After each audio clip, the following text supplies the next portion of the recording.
Graça e paz, meus amados. Estamos iniciando 2023 aqui no nosso canal Tens um Minuto. E como você sabe, estamos iniciando da melhor forma possível, falando do amor de Deus, falando da sua palavra. Aonde?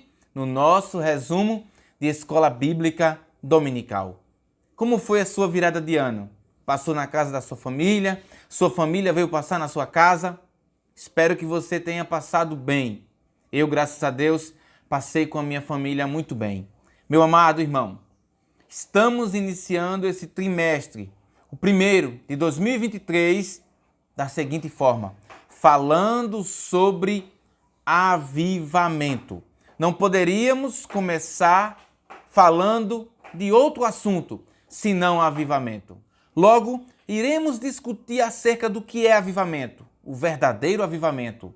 A história sobre o avivamento, desde o Antigo até o Novo Testamento. E para você ficar atualizado por dentro de tudo, o nosso tema já é o seguinte: avivamento espiritual. Sem mais delongas, vem comigo conferir essa aula em nome de Jesus.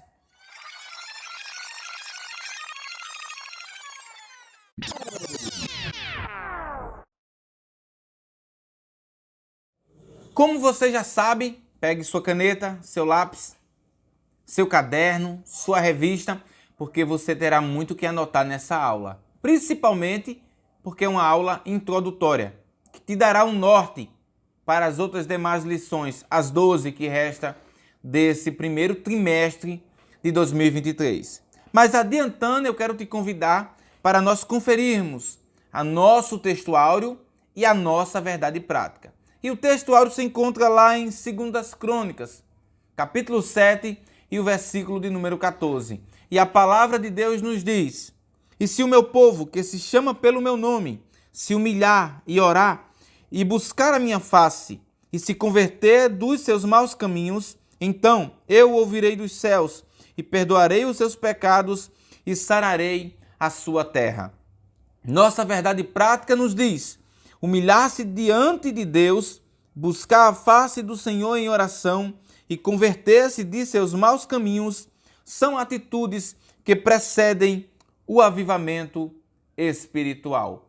Tendo lido a nossa verdade prática e o nosso textuário, eu te convido a nós lermos a nossa leitura bíblica em classe, que acontecerá em 2 livros da Bíblia Sagrada. O primeiro vai ser em 2 Crônicas, do capítulo de número 7, do verso 12 ao verso 15, e depois leremos Ageu, capítulo 2, do verso 5 ao verso de número 9. Leia comigo 2 Crônicas. E o Senhor apareceu de noite a Salomão e disse-lhe: Ouvi tua oração e escolhi para mim esse lugar para a casa de sacrifício.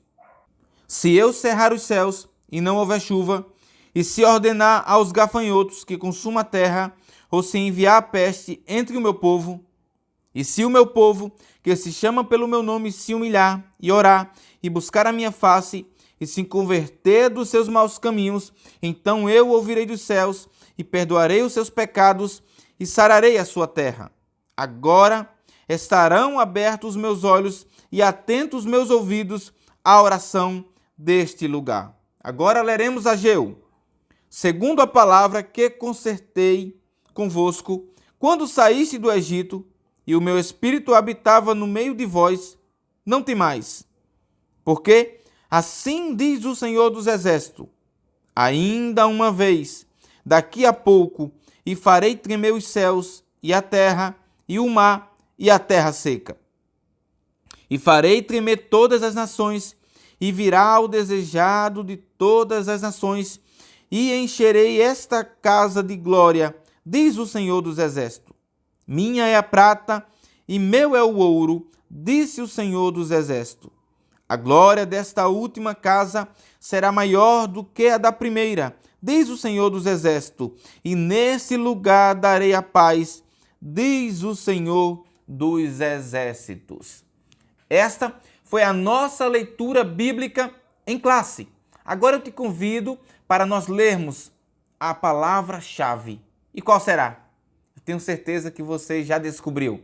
A palavra é avivamento. E como nós definimos essa palavra avivamento, Otoniel? Definimos da seguinte forma: avivamento é o ato de se avivar, ou seja, de se tornar mais vivo, mais ativo, mais intenso, despertado e nítido.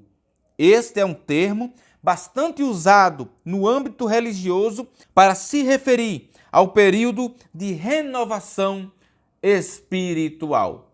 Ao decorrer desta lição, você sabe, falaremos mais sobre esta palavra avivamento e seus outros termos, principalmente nesse âmbito dessa primeira lição, avivamento espiritual. Com isso, vamos para a nossa introdução e para os nossos tópicos.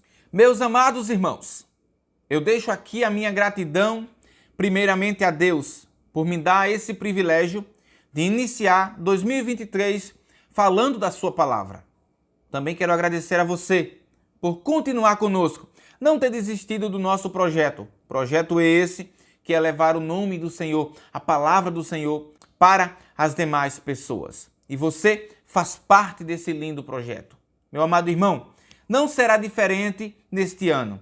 Você que precisa de um livro, de um apoio, dos slides dessa aula, entre em contato conosco pelo nosso Instagram que está aparecendo aqui e também pelo Facebook. Enviaremos para você, sim, os nossos PDFs para que você possa usar na sua igreja e também te ajudar na lição. Você que é professor e também você que é aluno, que quer aprender um pouco mais. Fique à vontade para conhecer o nosso canal e também as playlists que existem nela. São vários temas falando do amor de Deus, vários temas falando sobre introdução bíblica, sobre teologia bíblica, escatologia, sobre curiosidades bíblicas e tantos outros assuntos que irão te enriquecer, eu tenho certeza. Então fique à vontade. Se você é novo aqui, se inscreva no canal, ative o sininho para você receber as notificações dos nossos vídeos. Tendo dito isso, eu quero te falar de cara. Avivamento não é apenas um rótulo. Avivamento não é uma campanha. Essas campanhas que você vê por aí. 7 dias para o avivamento. 7 dias para o derramar do poder de Deus. Não, não é nada disso. Isso é marketing. Para convidar você, para atrair as pessoas essas que não têm conhecimento da palavra de Deus. O verdadeiro avivamento, como nós leremos nessa lição e aprenderemos ao decorrer desse trimestre, tem vários pressupostos que o antecedem. Não é apenas chegar e dizer assim, hoje vai ter um avivamento. Não, não é isso. Há todo um preparativo, há toda uma organização para esse verdadeiro avivamento. Não esses avivamentos que falam por aí. Que você está avivado agora, olha que avivamento, e amanhã não está mais. Depois da manhã já esqueceu do que aconteceu. O avivamento, meu querido, é algo impactante, que muda a vida do ser humano, que marca a história, marca aquela comunidade, aquela cidade e quem sabe um país, como nós iremos ver aqui. Há vários avivamentos que não foi apenas em um país, em uma cidade, mas em todo um continente, que passou as fronteiras e alcançou várias pessoas. E vimos a transformação de Deus nessas pessoas. Não só isso, mas vidas restauradas, curas e tantas outras coisas. Isso sim é um verdadeiro avivamento. Mas um avivamento que nós percebemos que tem se propagado por aí, que nós não vimos mudança de vida, de caráter, que não vimos quebrantamento, humilhação, arrependimento, que são pressupostos para um avivamento. Isso não é avivamento. Pode ser qualquer outra coisa, menos avivamento. Não vou me deter ao Antigo Testamento, pois a próxima lição irá falar justamente sobre avivamento no Antigo Testamento. Mas eu quero te dar um pontapé inicial falando sobre o dia de Pentecoste. A partir do dia de Pentecoste, nós podemos falar ali, pegando do Novo Testamento, um avivamento claro. Houve sim uma transformação na vida daqueles discípulos e das pessoas que foram alcançadas por aquela palavra. Então, a partir daí, nós veremos vários avivamentos, mas avivamentos, mais uma vez, com transformações de vidas e não apenas uma propaganda acerca do tema, ok? Eu quero te apresentar aqui o nosso primeiro tópico dessa lição. E o primeiro tópico fala O que é avivamento espiritual? E está dividido em dois subtópicos. O primeiro é avivamento espiritual e o segundo é a pré-condição para o avivamento. E o autor da revista, o pastor Elinaldo Renovato, ele vai definir a seguinte coisa. Em primeiro lugar, avivamento espiritual é uma intervenção de Deus, ou seja, não é o ser humano que promove, eu vou promover hoje um avivamento. Não, é de Deus, vem de Deus para o ser humano. Só tem início quando o Espírito Santo encontra espaço no coração de uma pessoa, de um grupo, de uma cidade ou de uma nação. Perceba, se não há espaço para o Espírito Santo, agir do Espírito Santo, não agir da carne, não movimento, mas agir do Espírito Santo, não é avivamento. De cara você já tira aí. E ele cita aqui Apocalipse, capítulo 3 e o verso 20. Ele disse, e mais ainda, quando uma igreja local volta-se para Deus buscando de maneira humilde. Veja, vem de Deus, tem que ter o espaço para o Espírito Santo agir e essa igreja tem que estar humilhada, tem que estar quebrantada diante de Deus. Esse é o primeiro pressuposto ou os primeiros pressupostos que nós analisamos quando começamos a falar sobre avivamento espiritual. Toniel, por que o autor não define o que é avivamento espiritual de forma definitiva? Pois é um termo que tem vários significados. Não cabe aqui a gente estar definindo o que é avivamento espiritual, e sim falar das pré-condições para esse avivamento. Até porque a definição sobre avivamento pouco importa se você não o buscar de forma correta, de forma sincera, diante de Deus. Tá certo? Que você guarde bem isso no seu coração. O segundo ponto que o autor analisa nesse primeiro tópico é a pré-condição para o avivamento. E ele diz o seguinte, a Bíblia nos mostra que uma situação de crise espiritual ou moral pode ser pré-condição para o avivamento. Deus disse a Salomão o quê? Se eu cerrar os céus e não houver chuva, ou se eu ordenar aos gafanhotos que consumam a terra, ou se enviar peste entre o meu povo. Veja que há uma pré-condição de crise.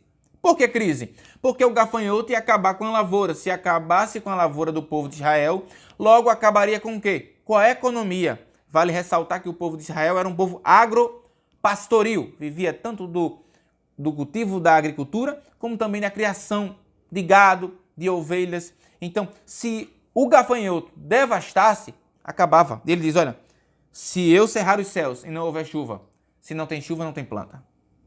Não tem como a terra ser frutífera. Se eu mandar o gafanhoto, ou se eu ainda enviar a peste sobre o povo, veja que é um momento de crise, que é um momento de dificuldade, que há um momento terrível para aquele povo. Há uma pré-condição e essa pré-condição, como o autor coloca aqui, há uma crise.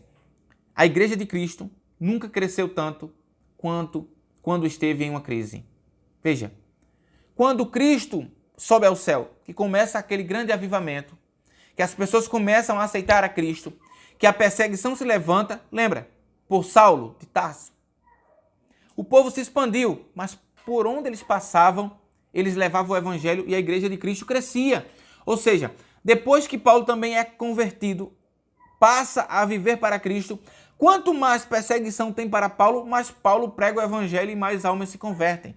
Isso vai acontecendo ao longo da história. A crise fomenta nesses cristãos uma busca mais intensa por Deus. E nessa busca intensa por Deus, Deus manda o seu avivamento e algo grandioso acontece no meio do seu povo. Tendo dito isto, vamos para o nosso segundo tópico. Meus queridos, o nosso segundo tópico tem por título As condições para o avivamento espiritual, com base em 2 Crônicas, capítulo 7, do verso 13 ao verso de número 17. E está dividido em 5 tópicos. Esse é um tópico grande, tá bom? O primeiro tópico é uma crise. O segundo é humilhação diante de Deus. Terceiro, orar e buscar a face do Senhor. Quarto, conversão sincera dos pecados. E quinto, um caminho preparado. Pois bem, o autor ressalta que, diante das crises, várias pessoas tendem a ter comportamentos diferentes. E ele destaca, uns têm um comportamento de medo, outros de revolta, outros de blasfêmia contra Deus, outros de desespero, outros tentam até tirar sua própria vida. Mas de uma coisa é certa, a palavra de Deus pode mudar esse contexto terrível. Só a palavra de Deus pode mudar esse quadro que esse ser humano está passando. Veja que coisa interessante. E com isso eu já entro no nosso segundo subtópico, que fala sobre o quê? Humilhação diante de Deus. Veja que quando Deus fala para Salomão, ele diz, olha, se o meu povo que se chama pelo meu nome se humilhar. Primeira condição, humilhação.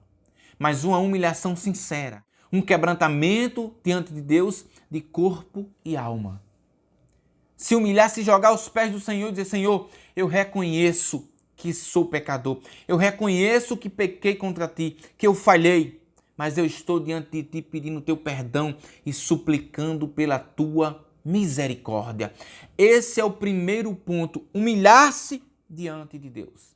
Depois que eu me humilho diante de Deus, então eu oro e não só oro, mas eu busco a sua face. Veja, orar é o quê? É uma conversa, uma via de mão dupla com o nosso Pai Celestial. Mas se eu falar só em orar, eu posso dizer para você, ore, apenas ore. E você orar e parar de orar. Mas o autor diz, orar e buscar a face do Senhor. Então ele está falando de uma continuação, de uma constância naquilo que você está pedindo, naquilo que você está orando. Ou seja, aqui fica claro que Deus pode não te responder na primeira oração. E nós somos prova disso. Eu sou prova disso e eu tenho certeza que isso já passou na sua vida de cristão. Quantas vezes você já orou e Deus não te respondeu? Um silêncio profundo. Mas no momento certo, na hora exata, Deus te respondeu. Mas isso precisa que eu e você continue a buscar, né? Jesus fala isso em Mateus. Aquele que bate, a porta se abre. Aquele que busca, recebe, né? Então continue a buscar, a pedir e a bater. Então há uma constância aqui. Depois que eu me humilho, depois que eu oro, eu continuo buscando a face do Senhor. Quarto ponto, eu vou confessar de forma sincera os meus pecados. Lembra que quando Neemias, lá logo no comecinho de Neemias, se você ler o livro dele é muito pequeno e maravilhoso. Quando você começa a ler, Neemias confessa não só os seus pecados, mas o pecado do seu povo.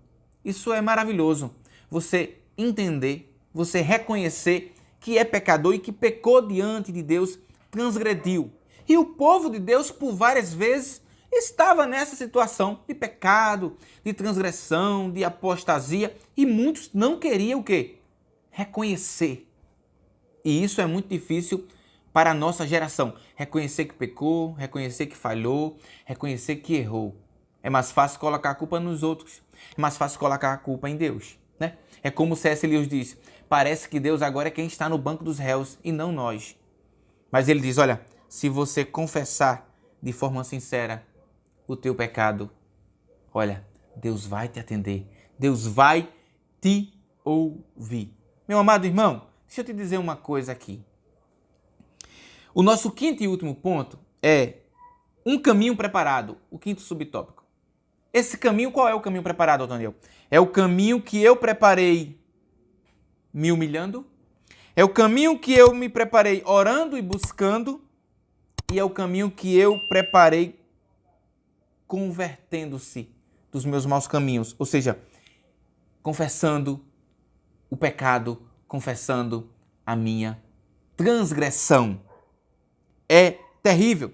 A crise, quando vem para o ser humano, a crise veio muito para o povo no período dos juízes. Eles se distanciavam de Deus, pecavam e Deus mandava uma nação castigar eles. O povo sofreu na Babilônia uma grande crise por ter se distanciado de Deus. Mas quando eles entenderam, confessaram seus pecados, logo Deus o perdoou com sua infinita misericórdia. Então, precisa sim preparar o caminho para que se chegue ao verdadeiro avivamento. Com isso, vamos para o nosso terceiro e último tópico. Meus queridos, o nosso terceiro tópico tem por título a necessidade de um avivamento espiritual. Isso com base em Ageu, capítulo 2, do verso 5 ao verso de número 9. está dividido em 3 subtópicos, o qual eu falo para você agora. O primeiro, a situação espiritual de Judá. Deus usa Ciro para libertar o povo do cativeiro. E terceiro e último, a necessidade de um avivamento espiritual. Pois bem, como você pode perceber, agora nós entraremos no contexto pós-exílio, exílio da Babilônia. Você vê que, segundo as crônicas, nós estamos estudando ali no período de Salomão, como nós lemos agora. Nesse terceiro, agora, e último tópico, é Ageu. Ageu é um profeta pós-exílio. Pois bem, aqui o autor da revista vai nos trazer uma reflexão acerca de como estava Israel. E como estava Israel no período da Babilônia? Estava numa situação terrível, porque o templo tinha sido destruído. Não só o templo, como a cidade e os muros da cidade. Com isso, aquele referencial da glória de Deus tinha ido embora, como você assistiu aqui no nosso canal, na lição de Ezequiel. Com a glória tendo ido embora, o povo no cativeiro, a situação do povo era terrível, era desoladora. Porém, no profeta Ageu, nós vamos ver um chamamento. Ageu despertando o povo para o quê? Para reconstruir o templo. Isso acontece da seguinte forma. Você pode perceber que o nosso segundo subtópico fala sobre Ciro. Eu vou inverter para melhorar a situação. Por quê? Eu entendo que Ciro vem antes desse contexto para você poder entender Ageu. Então, não vai te bugar, por assim dizer, tá bom? Veja bem, quando Ciro vence a Babilônia com o rei Belsazar, né, que você sabe que aparece aquela imagem e o profeta vai lá e define, diz o que é aquela imagem, diz que o rei foi pesado na balança e foi encontrado em falta. Belsazar é derrotado por quem? Por Ciro. E Ciro assume. Quando Ciro assume, meus queridos, Ciro ouve falar acerca dele, porque Deus fez promessa a Ciro. Quando? No livro do profeta Isaías, que Deus fala de Ciro, meu ungido, que ele levantaria esse Ciro para quê? Para libertar o povo de Deus. Você pode perceber isso muito bem e você fará uma leitura muito gostosa no livro de Esdras. Se você vai lá para Esdras, aproveita e lê Esdras e Neemias, que são colados, tá bom? Vai lá e dá essa leitura que você vai entender bem. Então, Ciro vai enviar a primeira leva do povo para retornar para quê? Para Jerusalém, para reconstruir o templo e também as suas casas. Vai sair sob o comando de Zorobabel, ok? Entenda aí. E Ageu vai nesse contexto.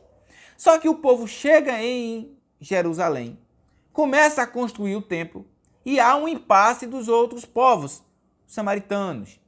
E então há um embargo dessa obra. E depois desse embargo dessa obra, há um esfriamento por parte do povo de Deus. Eles esquecem, não dá mais continuidade ao templo, e então vão fazer o quê? Vão construir suas casas e seguir a sua vida normalmente. Então Deus levanta o profeta Ageu para o quê? Exortar o povo. Dizer, olha, vocês se preocupam com sua casa, vocês se preocupam com tudo, menos com a casa do Senhor. Então, depois desse avivamento, desse chamamento do povo para a obra, muitas pessoas se levantam para construir o templo. E esse período aí, gente, que vai mais de 17 anos parado do templo, é o período, então, que Ciro não está mais no poder, tem morrido, já tem passado pelo seu filho Cambises, que também morreu, e quem está assumindo o trono agora, colocado pela elite da época dos Medo-Persa, é Dário I, ou Dario. Então, Dario manda uma outra leva, que também vai ser comandada agora por Esdras. E quando ele manda essa outra leva, ele também manda recursos. Manda recursos para reconstruir o templo. E então, a obra desse templo é dada continuidade e concluída no reinado de Dário, que é um reinado muito longo e também um reinado muito próspero. Entenda uma coisa, Deus faz uma promessa maravilhosa aqui.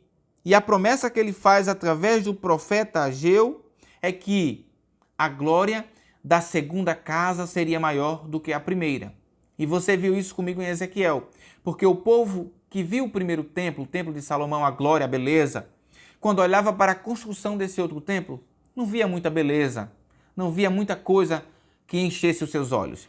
Mas a promessa da parte de Deus ali, apontando para Cristo, através do profeta Ageu, é que a glória dessa segunda casa seria maior do que a glória da primeira.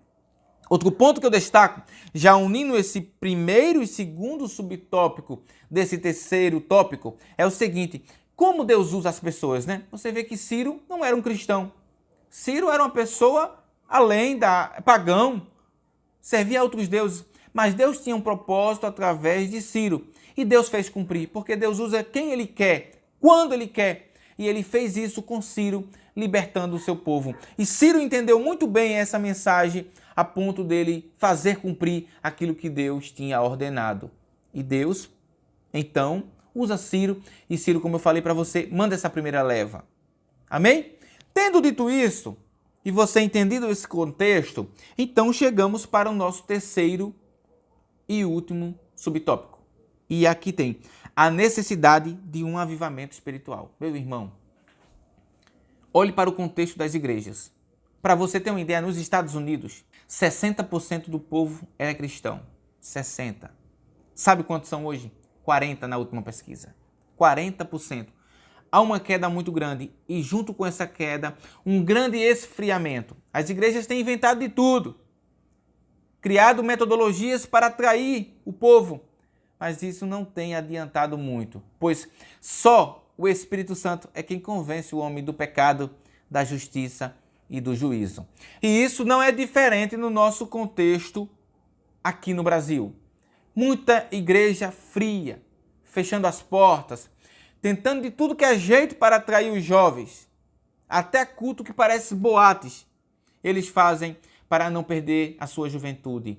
Mas isso não é eficaz. Só o Espírito Santo pode trazer um avivamento genuíno, verdadeiro, no coração não só desses jovens, mas de toda a igreja. O Brasil e o mundo precisa sim de um avivamento genuíno. E isso só começará com aqueles pré-requisitos que eu apresentei para você. A humilhação, a oração, a busca a Deus, o perdão dos pecados sinceros. Esses sim são os pré-requisitos para um avivamento genuíno. Não há outro meio, não há outro arranjo, não há outro jeito para se chegar a um avivamento senão desta forma. Mas, deixa eu te falar aqui, eu não vou concluir agora, porque você ficou comigo até aqui. E como é nossa primeira lição, eu quero trazer um bônus para você. Fica aí e confere agora. E qual é o bônus, Otoniel? O bônus é para você ficar por dentro sobre avivamento na história e você chegar lá na sala de aula e corroborar com o seu professor. Se você é professor, chega lá e dá uma excelente aula. É isso que nós fazemos aqui. Te ajudamos a melhor servir ao Senhor naquilo que Deus te deu, a tua ferramenta de trabalho. Pois bem, o saudoso pastor Antônio Gilberto, ele vai falar a seguinte coisa. Deus é infinitamente poderoso para ainda, hoje, derramar sobre nós o seu Espírito Santo como um rio transbordante, da mesma maneira como fez no passado. E ele traz vários exemplos. Por exemplo, Irineu, bispo de Lyon, na galáxia, Justino Marte, Agostinho, os valdenses, os albinenses, Lutero, os anabatistas na Alemanha, os huguenotes, os metodistas, liderado por John Wesley, Dwight Lyman Moody, entre tantos outros que deixaram seu legado quando se dedicaram completamente e entenderam qual é o pré-requisito para um avivamento. E eu destaco para você alguns grandes nomes que fizeram a diferença nesses avivamentos. O primeiro dele, John Hus, bem antes de Lutero. Depois vem Lutero. Depois eu te apresento Jonathan Edwards. Te apresento William Carey. Te apresento Susanna Wesley, a mãe de John Wesley, assim como eu apresento para você também John Wesley. Te apresento George Whitefield. Te apresento Charles Spurgeon, Dwight Lyman Moody e um dos últimos e que você conhece, eu sei, Billy Graham. Quem não conhece? Mas falando ainda acerca de avivamento, eu não poderia deixar de fora um rapaz. O nome dele é William Seymour. Tem tudo a ver com o movimento pentecostal a qual nós fazemos parte. E eu te digo a seguinte coisa. As raízes do movimento pentecostal passam por William Joseph Seymour, um afro-americano, filho de escravos, liberto que nasceu em Louisiana em 2 de maio de 1870. Considerado um dos fundadores do pentecostalismo moderno, William Seymour era um pregador vibrante a respeito dos dons espirituais. Estima-se que esse movimento pentecostal, iniciado na rua Azusa por William Seymour, tenha cerca de 20 milhões de seguidores nos Estados Unidos e mais de 500 milhões em todo o mundo. Com isso, eu concluo esse bônus para você, falando de um livro, e esse livro é Por que Tarda o Verdadeiro Avivamento? E esse livro é do Leonard Ravenhill. E ele diz a seguinte coisa, reflita comigo nesse final de resumo. Se os crentes pudessem estar cônscios da eternidade. Se pudéssemos viver cada momento consciente do olhar de Deus. Se pudéssemos viver tendo sempre em mente o juízo final. E vender tudo o que vendemos, tendo em mente o juízo final. E fazer todas as nossas orações, dar o dízimo de tudo que possuímos, tendo em mente o juízo final. Se nós, pregadores, pregássemos nossas mensagens com um olho voltado para a humanidade perdida e o outro para o trono do juízo final. Então, experimentaríamos um avivamento operado pelo Espírito Santo que abalaria esta terra e que em pouco tempo salvaria milhões e milhões de vidas preciosas. Meu querido, que Deus te abençoe, que Deus te ajude e eu te espero na próxima lição, que quarta-feira dessa semana eu estarei publicando em nome de Jesus. Forte abraço e fique na paz.